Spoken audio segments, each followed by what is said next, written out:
வணக்கம்.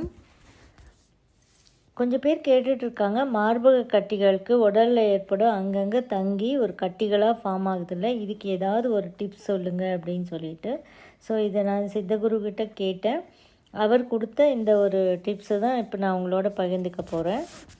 இது என்னென்னு பார்த்தீங்கன்னா, ஏன் வருது அப்படின்ற காரணம் பார்த்திங்கன்னா, இவங்களோட உடம்பு ரொம்ப ஹீட் பாடியாக இருக்கும். ஒரு பாயிண்ட், ஃபஸ்ட் பாயிண்ட் ரொம்ப ஹீட் பாடியாக இருக்கும். அந்த ஹீட் பாடினால செல்ஸ் ரொம்ப அதிகமாக ப்ரொடியூஸ் ஆகி அது வெளியில் போக முடியாமல் எங்கேயாவது போய் ஒரு க்ரோத்தை உருவாக்கிடும். அதாவது பினைன் க்ரோத்தாக இருக்கலாம், எது வேணால் இருக்கலாம். ஒரு க்ரோத்தை உருவாக்கிடுச்சுன்னா அது ஒரு கட்டியாக ஃபார்ம் ஆகிடுது. அது வேணால் மார்பகத்தில் கூட ஃபார்ம் ஆகிறதுக்கு சான்சஸ் இருக்குது. எங்கே வேணால் ஃபார்ம் ஆகும். யூட்ரஸில் ஃபார்ம் ஆகலாம், அதான் ஃபைப்ராய்டுன்னு நம்ம சொல்கிறோம். ஸோ எங்கே வேணால் ஃபார்ம் ஆகலாம் இந்த கட்டிகள் அப்படின்றது. அதை தாண்டி ரெண்டாவது பாயிண்ட்டு, மார்பக கட்டிகள் அப்படின்னு ஏன் ஃபார்ம் ஆகுது அப்படின்னு பார்த்தோம் அப்படின்னா, இது தாய்ப்பால் கொடுக்குற தாய்மார்கள் கரெக்டாக ப்ராப்பராக அதை நிறுத்தாததுனால ஒரு சில பால் துளிகள் போய் அந்த இடத்துல மாட்டிக்கிட்டு அது ஒரு கட்டியாக கட்டிக்கிறதுக்கும் சான்சஸ் இருக்குது. அது இதுவாக இருக்கலாம், அதுவாக இருக்கலாம், எது வேணால் இருக்கலாம். அது ஒரு டியூமராக ஃபார்ம் ஆகும். நாளடைவில் இது கட்டியாக மாறும் வாய்ப்புகள் இருக்குது இதுக்கு. அப்போ ஸோ அது ஹீட் பாடினால் ஃபார்ம் ஆகியிருந்தாலும், தாய்ப்பால் கொடுக்குற தாய்மார்களுக்கு ஃபார்ம் ஆகியிருந்தாலும் எது வேணால் இருக்கலாம். இது ஒரு பினைன் க்ரோத், இது ஒரு கட்டி. இந்த கழிவுகள் உள்ளே தேங்கிட்டு கட்டியாக ஃபார்ம் ஆகிறதுனால இதை நம்ம எந்த அளவுக்கு ஈஸியாக நம்ம எடுக்க முடியும் அப்படின்னா, ரொம்ப ஈஸி தான். ஆனால் நீங்கள் இந்த முறையை பயன்படுத்தினீங்கன்னா ஈஸியாக இந்த கட்டிகளை கரைச்சிடலாம். உடம்புல எங்கே வேணால் கட்டி இருக்கட்டுமே, கையில் கட்டின்னு சொல்லுவாங்க, அங்கங்கே கட்டிகளாக கூட இருக்கலாம். எதுக்கு வேணால் இதை எடுத்துக்கலாம், இந்த முறையை எடுத்துக்கலாம். என்ன பண்ணணுன்னா, நம்மளுக்கு எல்லாருக்குமே தெரியும், இப்போ கழற்சிக்காய் அப்படின்றது ரொம்ப ஃபேமஸ். இது இந்த யூட்ரஸ் ரிலேட்டட் ப்ராப்ளம்ஸ்க்கெல்லாம். அப்போ நம்ம இதை என்ன பண்ணணுன்னா, கழற்சி காயை எடுத்துக்கிட்டு, அந்த காய் நம்ம உங்களுக்கு ஞாபகம் இருக்கோ இல்லைன்னு தெரியல எனக்கு, சின்ன வயசுலலாம் ஸ்கூலுக்கு போகும்போது நாங்கள்லாம் அப்படியே கீழே தரையில் நல்லா தேய்ச்சி அப்படியே நம்ம பாடி மேலே வச்சோன்னா அப்படியே சூடு கொதிக்கும், சூடு வைக்கிற மாதிரி ஆகிடும். அதுதான் கழற்சிக்காய், அந்த பருப்பு.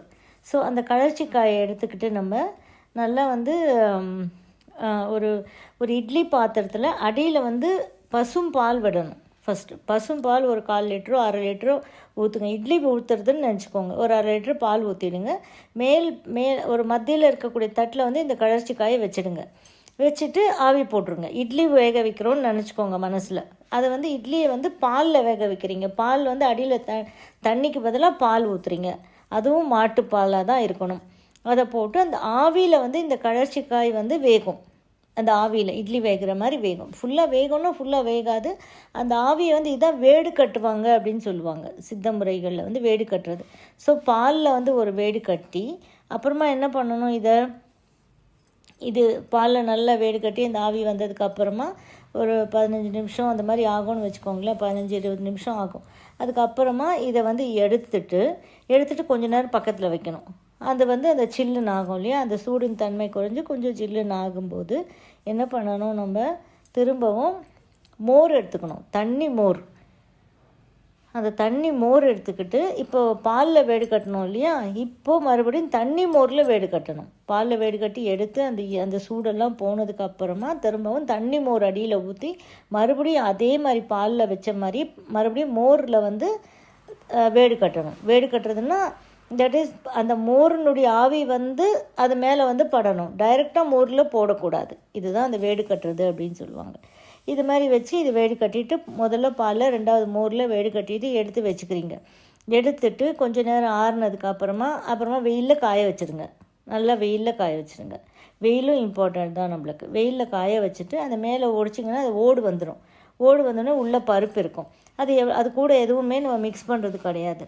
ஸோ அந்த பருப்பு எவ்வளோ இருக்கோ அந்த பருப்பை அப்படியே நீங்கள் நல்லா காய வச்சுட்டு மிக்சியில் போட்டு அரைச்சி பவுடராக வச்சுக்கோங்க. இவ்வளோதான். இதுதான் நம்மளுக்கு மருந்து, தேவையான மருந்து.